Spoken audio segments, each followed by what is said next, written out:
చాలా మందికి వచ్చే డౌట్ అది, అన్న అన్యులు బాగా ఆశీర్వదించబడుతున్నారు కన్నా, అన్యులు అసలు ఏందన్న అంత ఆశీర్వదించబడుతున్నారు, మనం క్రీస్తు రక్తంలో కడగబడి శ్రీమంతుడైన దేవుణ్ణి పెట్టుకొని మనం ఏందన్నా దరిద్రతలో ఉంటున్నాం అంటే ఉంది. అందులో ఒక మ్యాటర్ ఉంది, సంగతి ఉంది. ఎందుకట్టా ఉంచుతున్నాడు దేవుడు అంటే ప్రేమగా మనల్ని, మన ఎడల ప్రేమ కలిగి ఉన్నాడు కనుక, మనల్ని నిజంగా ప్రేమిస్తున్నాడు కనుక మనల్ని దేవుడు అలా ఉంచుతున్నాడు. అది మన మంచిది. కూటం అయ్యాక ఎవరన్నా అప్పులు తీరాలని ప్రార్థన చేయమన్నారంటే మర్యాదగా ఉండదు.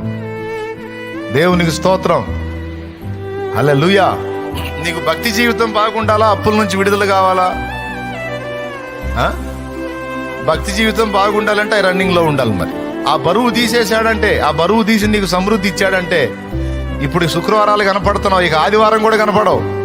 ఏ టూర్లో ఉంటావో ఏడ తిరుగుతుంటావో తెలియదు ఇక. ఎందుకంటే చాలా మందిని చూస్తున్నాలే, అందుకని చెబుతున్నాను నేను. Download ShareChat.